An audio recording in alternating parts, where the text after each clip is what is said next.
The ones who late, now family, we the ones who gotta delegate. Get that money in the power, never be fake. Stick to cosign for 3. What did he say? Create jobs, support our own. Educate the same and buy back your home. Got 3 degrees, triple 10. 3 PhDs, now we on the CNN. DBTV, let's talk about negligence. Ignorance is bliss, but we can turn it to intelligence. Believe none of what you hear, half of what you see. Let's break it down here on Dr. Boyce TV. Here we are. Into the chat, we're going to have a great conversation. Today, we're going to talk a little bit about what's going on in the world. A lot of you know what's happening in the world. You know that the world has been hit with this crazy epidemic called the coronavirus. A lot of people are in harm's way. And our goal is to keep our community safe and to make sure that we're all good, no matter where we are in the world. And so, so to have this conversation, I wanted to bring in a sister that I've known for a long time, that I have a lot of respect for, Major Asha Castleberry. You're Army, right? That's your branch of military. Is that correct, Asha? Yes, serving the Army Reserves. Yeah, she serves in the Army Reserve, so she serves our country, and she's also running for a congressional seat in the 17th district in New York. And so first I'd like to ask Major Castleberry, how are you doing today, sister? I'm doing well. Right. Just a bit of concern about, this growing pandemic, but I'm doing well. Mm-hmm.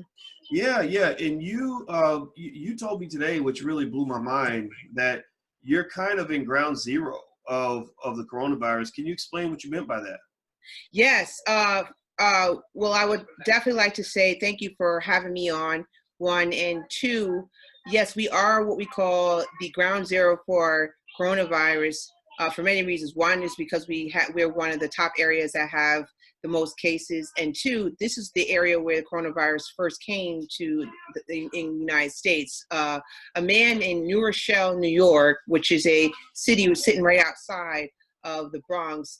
He was a lawyer. He was traveling from Italy, and he came home and went through Grand Central, which I know you've been to before, took the train home to New Rochelle, went home, and then I think he went to a wedding the following day, didn't feel well. And then from that point on, they found out that he was really sick, and then they found out that he had coronavirus. And it was already too late because as a result of coming from Italy on the airplane, traveling to Grand Central, going to New Rochelle on the Metro North, he's affected a lot of people. He spread the virus to many people. So that's when you start to see that in his city alone, New Rochelle became a hot spot. And then what was really symbolic of that is when Governor Cuomo decided that we are going to deploy the New York National Guard to New Rochelle to put together a containment area, which is to provide humanitarian support to those that were exposed to the virus. Yeah, well, I did read about New Rochelle. I don't know how many of you guys are watching in the chat if you also heard about what was going on in New Rochelle. So New Rochelle, let me just make sure I'm clear on that. So District 17, where you're running for Congress, is that near New Rochelle or like right there? New Rochelle is in the, District 17 doesn't have New Rochelle in it, but we are in the same county. It's kind of weird when they redistricted. So we're part of the same county, but it's not part of District 17. Mm-hmm. Wow. By the way, sorry, that's not coronavirus. I was just choking on my coffee. It's okay. So don't worry, guys. Don't you guys get nervous. Don't get nervous. I'm going to be okay. So I'll tell you what, I think that a lot of us, live in neighborhoods where everything's okay. There's nothing, nothing crazy or bad is going on, and we feel pretty safe. But, there are some places where things are not like that. And so, when you and I were talking, I was really curious, what's it like in the community in which you live? I mean, with the National Guard presence and all that stuff, what's going on there? Well, it's more of a reality that this virus is a clear national security threat for us.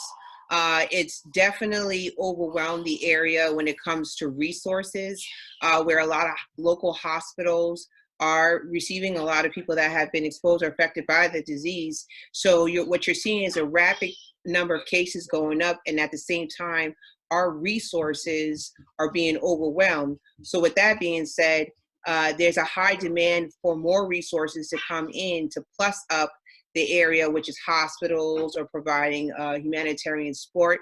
And so what you're seeing is that we're going into a different phase of this, I would say, operation where we're starting to build isolated areas where if we have too many people that are affected by the virus, we're going to have to start bringing those people into these big holding areas. Like, for instance, the Westchester County Center is a huge, huge area where they're going to take that center and actually build an isolated area to bring in possibly patients that have been affected by the disease and treat them from there.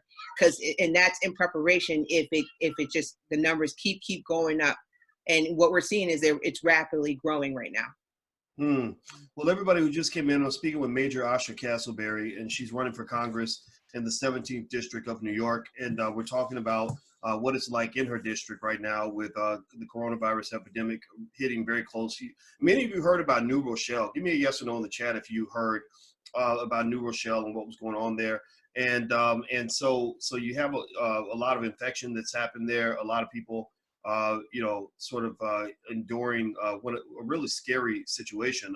Have you seen, I mean, when you're out and about, like what's it sort of like to go out and about in New Rochelle? I mean, what are you doing yourself? Are you pretty much just staying home? I know you have your daughter there and your family there. So what are you doing personally to kind of deal with what's going on around you? Oh, there's a lot of things I'm doing. One, I stay away from New Rochelle because it's now considered a containment area. Two, it seems like there's less people outside. They're actually being quarantined. You do see a lot of people just like going to stores or, restaurants for, to restock up at home. You do see where, some are in transit going to the hospital. I mean, it's a really scary situation, but for the most part, there are less people outside because they've been encouraged by Governor Cuomo that you have to stay home, practice social distancing, make sure that, if you do develop the symptoms, call the hospital before you come. I mean, there's a lot of rules and regulation. We were on curfew starting not too long ago. At 8 p.m., you're not allowed outside. Just a lot of regulation going on as far as, being outside and just being very cautious. And it's definitely a different world right now as a result of this virus. Do you feel, I mean, how do you feel? Do you feel unsafe? It's funny that, that the coronavirus started in Wuhan, China. And in case anybody doesn't know, maybe we haven't mentioned it much, but that's where I met Major Castleberry a long time ago when you were an undergrad. And we bumped into each other in China. I was there as a faculty member at Syracuse University. And Yes. you were, was it Hampton? Is that where you went to undergrad? Yes. Yeah. So, just kind of as the only Black people in our group, we all hung together as like three of us. And it was right before the SARS epidemic in China, right? Is that correct? You informed me of that. Yeah. So, I know you're a strong person and brave and, you served your country, stuff like that. Do you feel, do you feel in danger? I mean, do you feel like sort of the stress that everybody, in the country is feeling, or do you feel like it's higher or lower? Or it's a lot higher. It's actually on a scale of 9/11, but it's different because of the threat. The threat's not terrorism. It's more of a spread of disease, which is like uncontrollable. And it's uncontrollable because of human nature, human behavior. So, it's on that type of scale to where you're starting to see things shut down. A lot, as far as my congressional race, when the virus first hit Westchester County, we were doing petitioning, asking people to sign our petitions to get on the ballot. But that had to cease over time because of the fact that, there was exchange of human behavior where you had to touch your pen or knock on doors.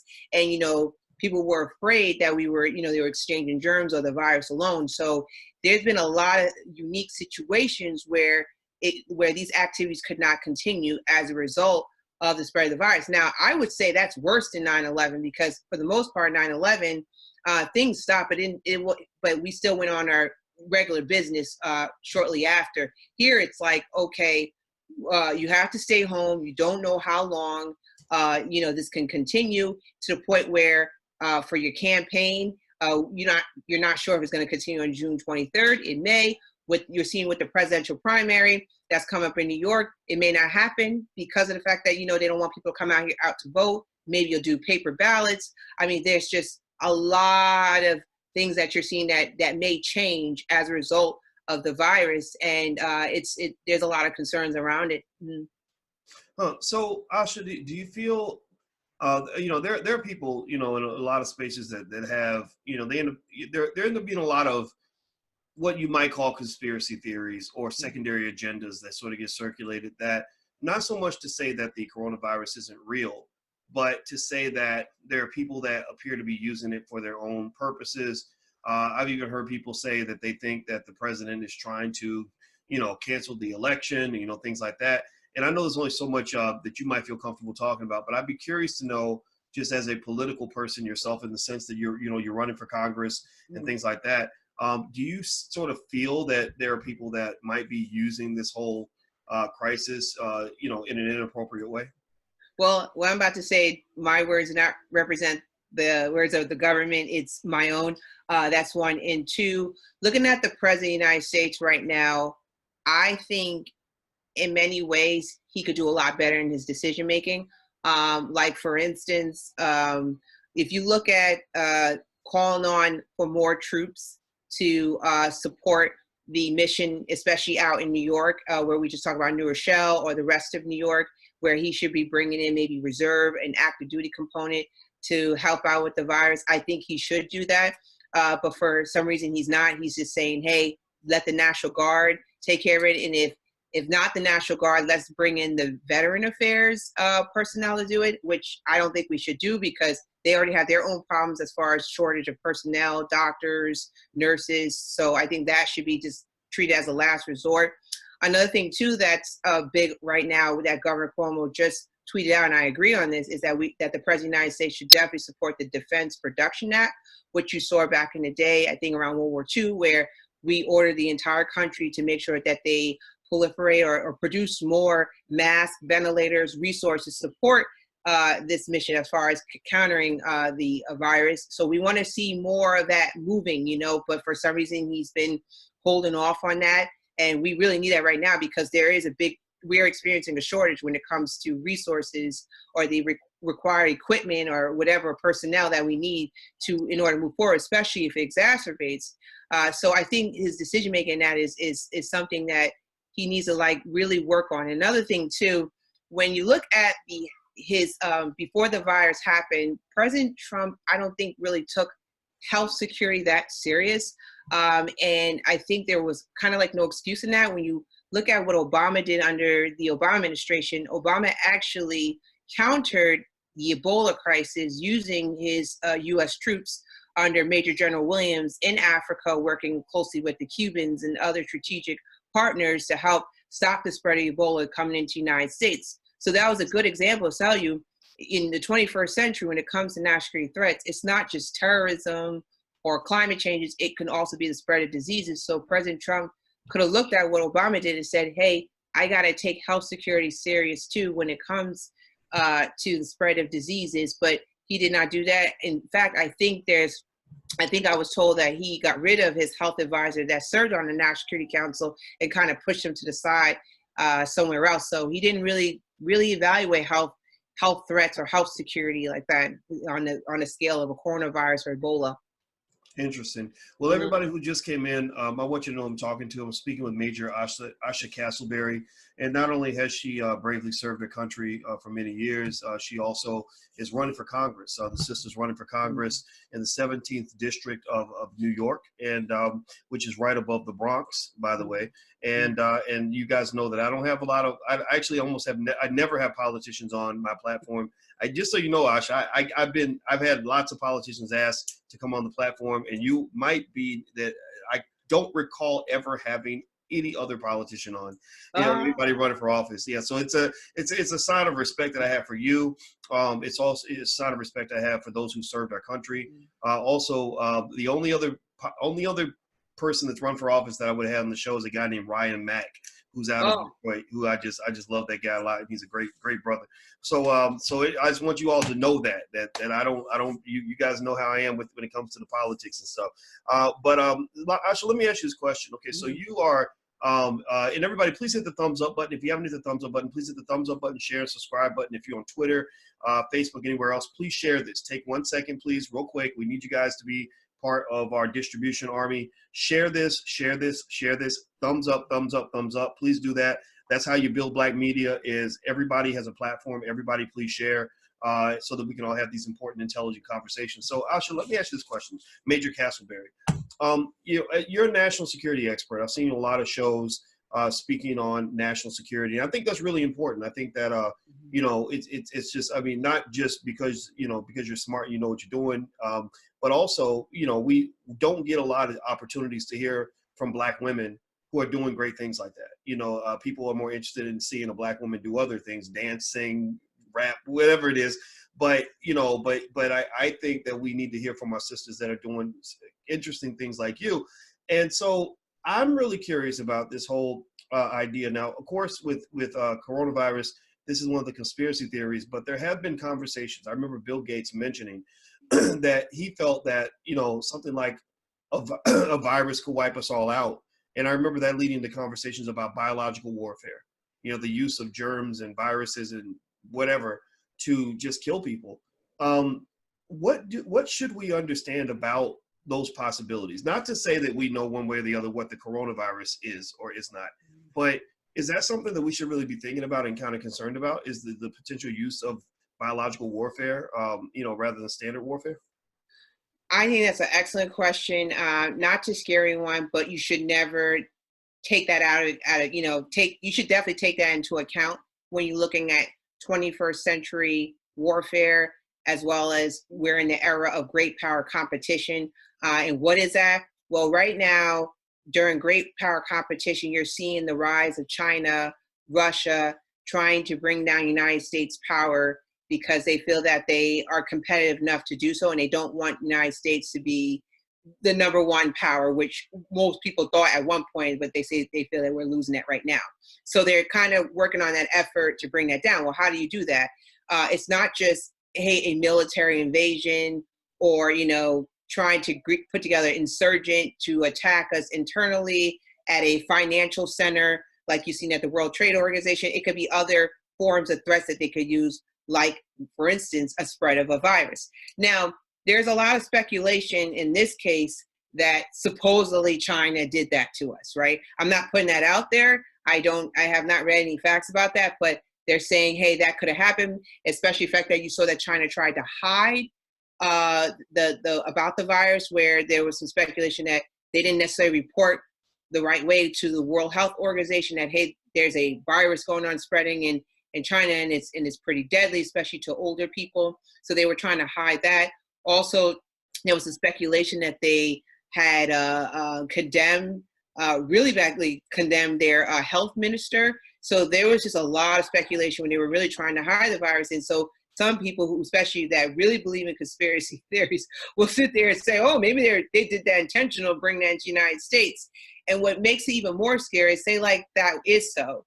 Well, right now is a perfect time to attack the United States. And I'm not saying that is going to happen, because I don't want people to get too scared. We're already very overwhelmed with this. But if you think about it, we're really vulnerable now, right? Because we're self-quarantined, we're in a crisis going on. So if you're an enemy and you're saying, hey, I want to go after someone by destabilizing, using biological warfare, et cetera, and then gets them to where they're in the state of what we're going through right now, that's a perfect time to attack them. Now, again, I don't want to scare anyone, but that's where people like that believe in conspiracy theories or believe in this argument, they double down it because they feel that could be possible. Wow. Well, what I think about, Major Castleberry, is I think about, psychological warfare. Yes. Right?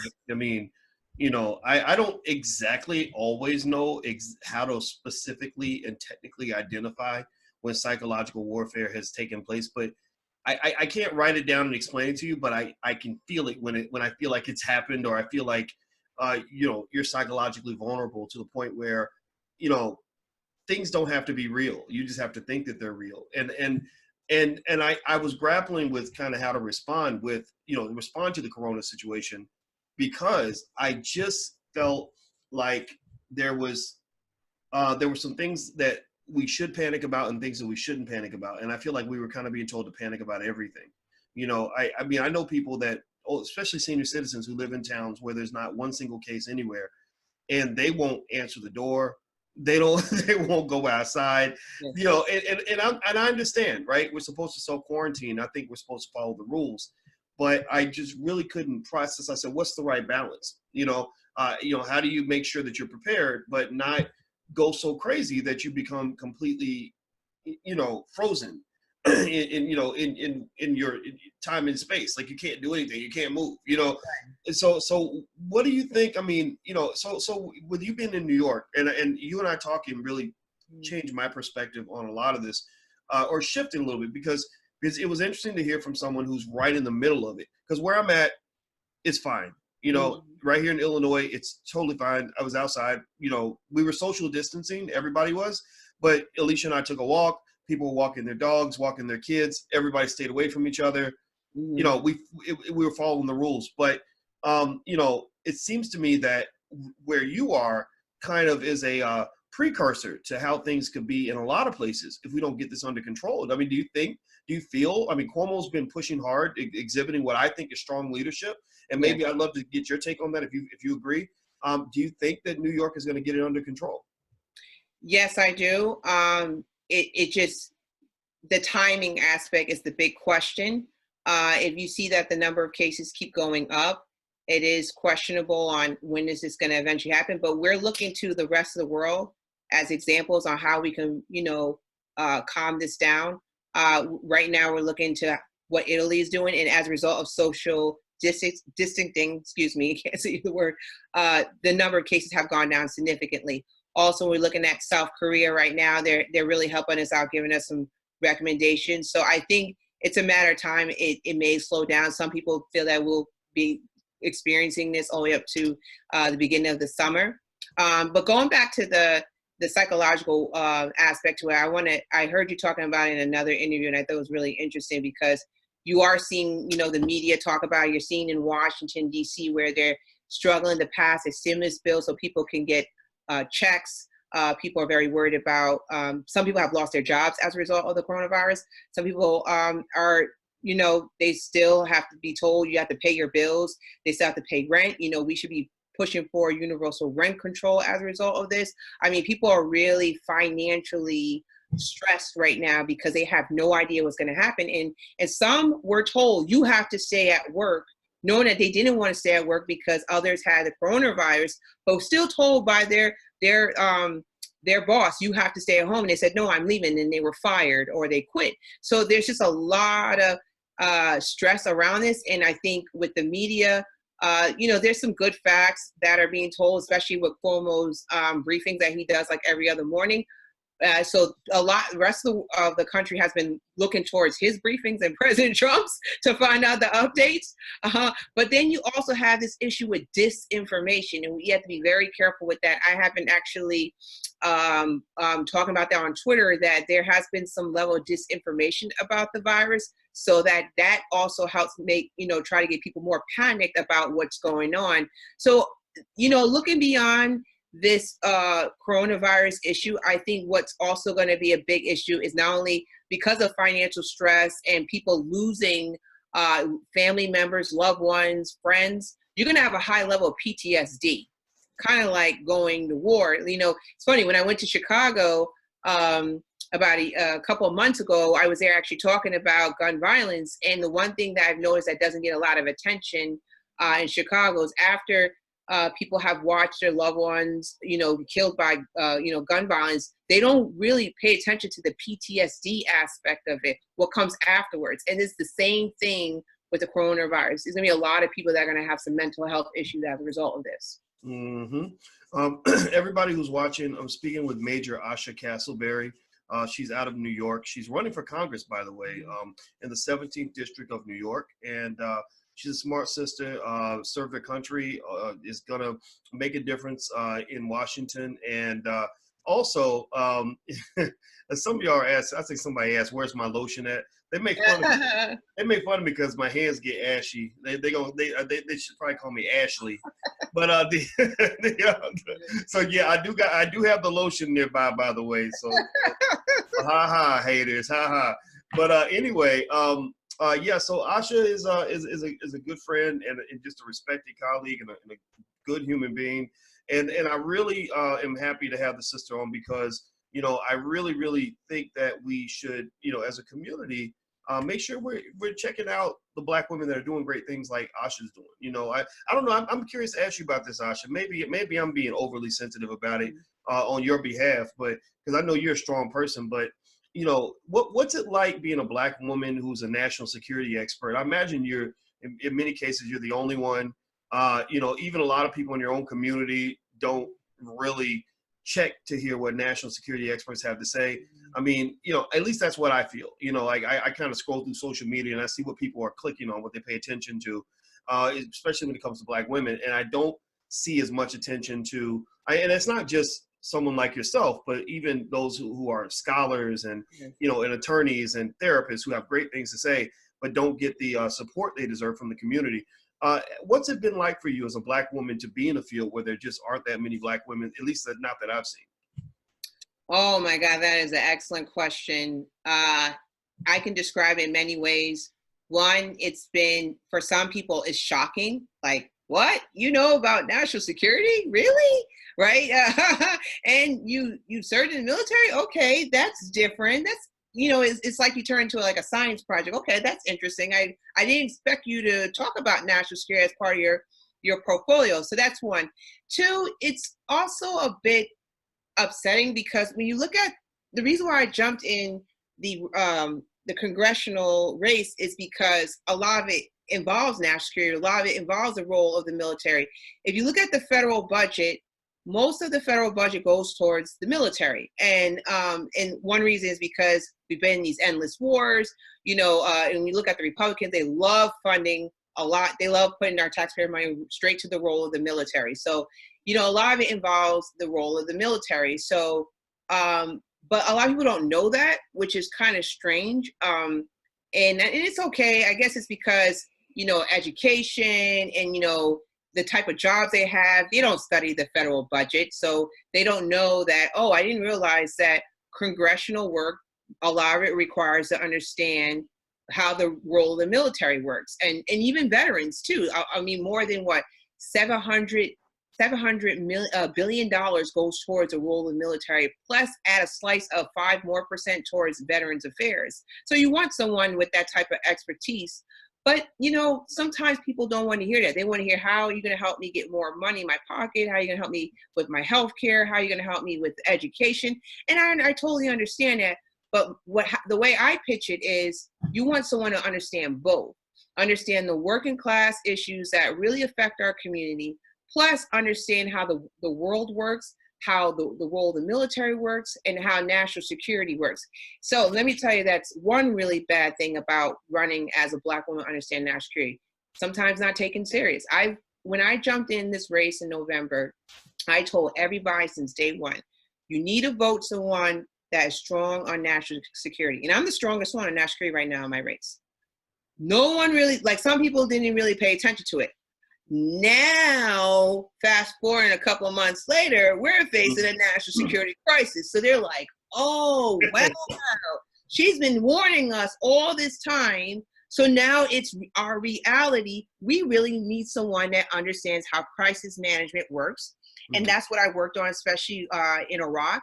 When ISIS broke out in areas in Iraq, we worked with the Iraqis to, you know, as far as providing them more security, humanitarian support, working on counteroffensive missions against ISIS.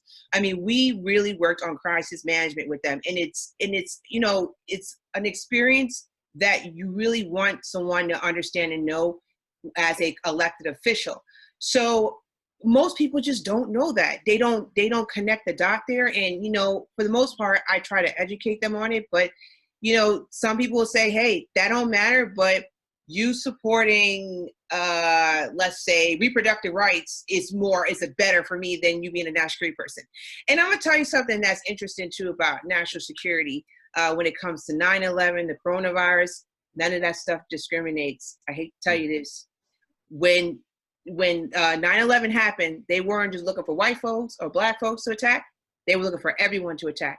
Coronavirus is about attacking everyone. So, that's where we have to come as a nation to work together, not be, separate from each other. That's why it's a national security crisis. I really love that, and you made points that I made. I pay attention. I'm my ear to the streets in terms of what Black folks are talking about, and I'm B1 100%. B1 is what we do in the chat when we basically communicate that we're Black first. Right. Black first. Type B1 in the chat if you know what I'm talking about. Just B1 means that we put our community at the top of the priority list, but being B1 means I think you have to be intelligent about things. And so for example, I'll hear conspiracy theories that'll say, the coronavirus doesn't kill Black people. Yeah, I heard that one. Yeah. Right. Yes, it does. You are not immune, right? Or if the Iranians were to attack America, they would somehow magically preserve the Black people. No, a nuclear bomb's gonna kill everybody. And so it doesn't mean we co-sign on everything. I mean, I think we have to challenge our nation to be responsible when it comes to foreign policy, which I don't know if we have been. I don't think we have in some cases. But we're all kind of in certain things together, and I think it is important for us to understand there are times where we must come together as a country, and so I really appreciate what you do, and everybody in here, if you could, and I'm gonna let Asha get the last word, but do me a favor. First of all, before I can get a chance to do this, please give Major Castleberry a digital thank you for serving her country and being just a great Black woman. Just thank her. All the brothers show respect to this sister for what she's accomplished. All the Black women in the room, just shout her out. Share this video so that people can know about her and support her campaign. And I want to give you guys her website also, if somebody could type this in so that others can see it. The website is ashaforcongress.com. That's ashaforcongress.com. Now, you guys know this is significant because you've never seen me bring a politician on this platform ever. And believe me, they ask all the time, and I usually say no thank you. But this is one time that I don't ever recall ever bringing another politician on ever in 10 years I've been doing this. So that shows how much respect I have for this sister. And so, Asha, let me ask you, I guess the last point here, I'm gonna ask your opinion about something. My dad was a Vietnam veteran. And I have, a tremendous amount of respect for those who serve in the military. I don't tolerate disrespect for soldiers, because most people who might say something negative about soldiers or whatever, usually those people are the last ones to actually, stand up and defend anything. They don't know what that's like to put your life on the line for something. So we don't respect soldiers on this platform at all. But and one of the things I've always felt is, when we get to the point where as a country, congressional or members of Congress, like you're going to be in Congress, you have these political leaders, many of whom would never send their children to the military, would never send their children to war, but they're voting to decide if we're going to send somebody else's child to war. I think that is a problem. I always felt, I said, if I had it my way, I would never allow anybody to vote in favor or against going to war if they have not either served in a war or served in the military, one of the two. In fact, I think even in situations like this, I feel that measured leaders who really understand the implications of our foreign policy, like a guy like a Colin Powell, are perfect. Yeah. Because you need the intelligence of an Obama, you need some of the strength that even a Donald Trump might have, but Colin Powell's a guy that I think just was balanced and measured in that way. And so I'd be curious to get your thoughts in terms of, how would you choose to set things up if you wanted to have leaders that, had an understanding and appreciation for the military, but, we're not sort of going along, co-signing on everything the military industrial complex is doing. Right. How do we balance those two things, between the times where we know we just have to go fight versus times where, there might be a better option? What do you think? Right. Oh, no, that's an excellent question.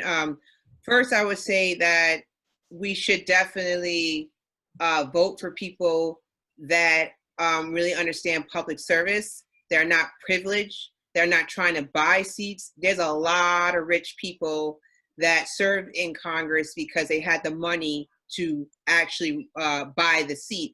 But many voters vote for them, so they enable them, empower them, despite that they know that they're buying the seat. I have actually a couple of people in my race that are doing that right now. Two, what's very unfortunate, I actually admire your father because he comes from a very special generation where most of the people around that time served, during the Vietnam War. They were called on to serve their country. So a bulk of them had a understanding of what is it like to help protect our country. And then after the Vietnam War, the veterans community really went down in terms of the population, where when you go into the post 9/11 vets like me, we only represent less than 1% of the population. Only less than 1% of the population in the United States serves in the military. It's totally different from when your father was in. So there's the level of patriotism or understanding how national security works, the role of the military. It's really missing in this country because we don't have that many people that are serving. So now, as far as those that want to run for office, you're seeing less and less people with military experiences that tend to be progressive, not hawkish, but progressive, that wants to end these endless wars, not overutilize the military industrial complex, all that. They come in a very few numbers. It's a small pool of them. And what we need to do is not only, I'm not here to recruit, but I think more people do need to serve, and also need to think of, invest in pragmatism in terms of foreign policy and how we can better utilize the military instead of being so hawkish all the time. And that's a way how we can be able to build those next generation leaders and getting them to represent us in Congress. And those same type of leaders that understand the military works a lot of them actually come from the working class. So they understand the financial issues, the issues involving education, infrastructure in the middle class, sort of, where they can be very relatable. Because I think what the problem is, we have too many rich people in Congress that, they're not moving with a purpose to help us out because they're out of touch with the issues that impact us at home. They don't know what it's like to, get money pulled out of your account and you're below zero, it's in red, or they don't know what it's like when you have lack of food security, or, your bills are piling up. They have no idea. So we need to stop voting for people that are out of touch with our issues. And I think that's, for the most part, I definitely think that's a recommendation I would provide here to you. Well, I think it's a good recommendation. And I think that, it sounds to me like you're talking about just relatability, people that really know what people are going through, and leaders that understand service. You mentioned serving your country. And I know the difference between a servant leader and a leader that sees leadership as a pathway to power and privilege and wealth, right? You've got different categories. And I'd like to add one more thing too, especially when it comes, because your audience is mostly Black. Black people have served in every single war since the American Revolution. I know Dr. Claude Anderson has mentioned that, and that is true. If you go to the museum down in Washington, D.C., the African American Museum, they show you how many Black soldiers have served in each war. And it's incredible. I mean, millions and millions have served in each war since the American Revolution. So I don't want people to think that, oh, this is not my country. It's, that's for a certain group of people. No, it's your country too. You fought in every single war up until now. So you help build it. You help serve in their wars. This is part of your history too, as well. That's right. Well, I love it. All right, everybody. This is Major Asha Castleberry. She is running for Congress in the 17th District of New York. Her website is ashaforcongress.com. That's ashaforcongress.com. Somebody please type in the chat, ashaforcongress.com, and go check out the website and go support the sister. And give me a yes in the chat if you would be willing to commit to sharing this video on your Facebook page, on your social media. We're looking for some volunteers because we all need an army, and you guys are part of our army for Blackness. And I'd love to ask you guys if you like the sister. If you don't like her, if you didn't like what she was saying, then that's okay too. It's your right. But if you do like what she's saying, we'd love for you to put some action behind your words. Just give me a yes that you're going to take this link and share it on your social media, or if you're on Twitter, retweet this. If you're on Facebook, hit the share button. It takes 1 second to do that. Because that's how people get political power. That's how they get elected for office. So thank you guys who are agreeing to do that, and I'm going to do that as well. So thank you very much, Major Castleberry. Thank you for your service to the country, and thanks for hanging out. And it's real good to see you again. Yes, you too. Mm-hmm. Yes. All right. So everybody, please hit the thumbs up button, share, and subscribe button before you go. And thank you for hanging out on drboycetv.com, the home for intelligent Black people. And I will be checking back in with you guys real soon about everything going on with the stock market. Today was the best day that the stock market's had since 1933. I don't know if you know that, Asha, but we were partying today. Yes, 2000. Yes, because all my people own stock, so they were all happy because they were making money today. So it's because we're building Black wealth up in here. We're not just talking; we're actually building and growing and fighting. So thank you so much, Asha, and I look forward to having you back. Thank you.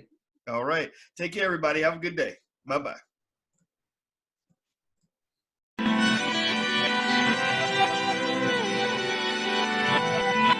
Here we are, clan the isms, cataclysm great.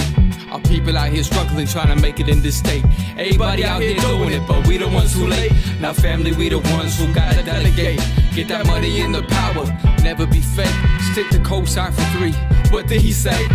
Create jobs, support our own. Educate the same and buy back your home. Got 3 degrees, triple 10. 3 PhDs, now we on the CNN. DBTV, let's talk about negligence. Ignorance is bliss, but we can turn it to intelligence. Believe none of what you hear, half of what you see. Let's break it down here on Dr. Boyce TV.